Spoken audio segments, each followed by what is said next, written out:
Hey everybody, it's Dr. Ballard, and in this series we're talking about posture, and more specifically posture using a foam roll. So with the cumulative stress we endure with each day, the effects of gravity specifically will pull us forward. The use of a foam roll can be very beneficial to help reverse that. It's easy, it's very portable. A lot of devices now make foam rolls that are light. You can leave it at the office, you can throw it in the back of your car.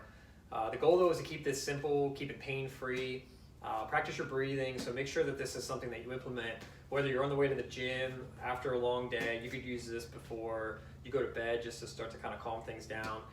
Works really well after any kind of training though, where you're wearing gear, kit, long ruck.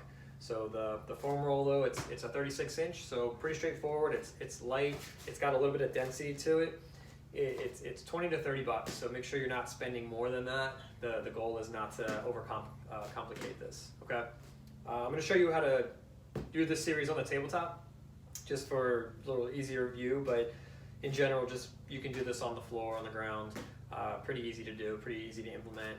And we're gonna start with the neck. So we're gonna use the foam roll as a pillow and work on some of the tissues up into the neck, because a lot of that congestion that pulls our head forward, it's deriving from the back part of the neck. So if we can loosen this up, it'll get us into a better position when we start to lie on the foam roll, okay?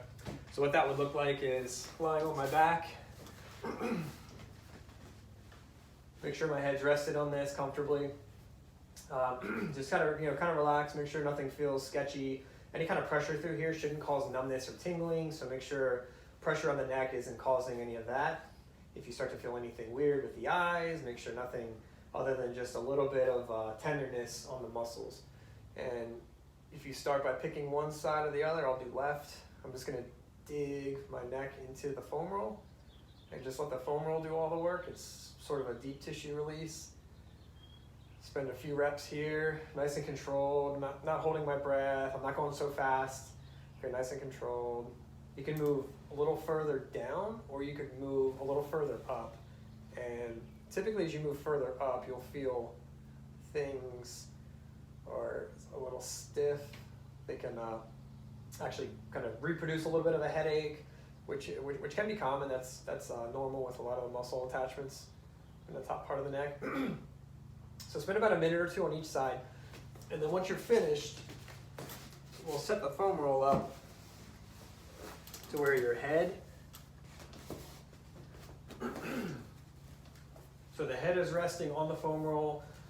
Try to make sure that the hips are resting on the foam roll. If you fall off the end of it, it can put some stress on your lower back. So feet are about shoulder width apart, not so narrow where I'm losing my balance, but you also don't want to go too wide either. You're trying to create just a very comfortable neutral position. So once I'm here, shoulder blades are going to squeeze down and back. Flatten your lower back so you don't want to start to feel your rib cage flare out. This is a compensation if somebody's stiff in the shoulders. So as you're moving through these positions, just keep your tummy engaged. Just make sure your back is flat. Shoulders are down and back. And then if you have to use a little bit of a towel roll here, make sure your chin is down. You don't want to do any of this with your head up, because now we're just tightening everything back up. Okay, so a few movements, everything's engaged. I'm going to start here. Get a nice little stretch through the pecs, front part of the shoulder. Hold for 10 seconds. You can cycle right into arms out to the side. Same thing. Just practice some deep belly breaths. Hold for about 10 seconds. You can go into an overhead wide position as long as you don't feel any pinching, as long as you don't start to feel like you're losing that stability. So I'm not arching my back. Hold there, take a deep breath, bring it back. And then we get into some movement. So if I pull my shoulder blades down and back, and then reach like I'm trying to hug a big tree, squeeze down and back, hug, squeeze down and back, and then you can go into some overhead reaching. Keep the elbows straight, nice and controlled, nothing's moving in my neck, my lower back. Make sure that doesn't pinch in the shoulder. If it does, just stop shy of that. But even the first time you do this, you might notice after a few reps that pinching subsides. And then you can go a little further. So don't push through pain, don't push through anything sharp. If you feel like it's kind of sketchy, don't mess with it. And then you're gonna do a row, so squeeze your shoulders down and back, then a big bear hug. Squeeze the shoulders down and back. Big bear hug. And then lastly, just get a little bit of rotation in the shoulders. If you let the hands rest on your lower back, flatten your lower back and then squeeze your shoulder blades down and just get a nice little stretch. Again, just make sure this isn't sharp and it's not pinching.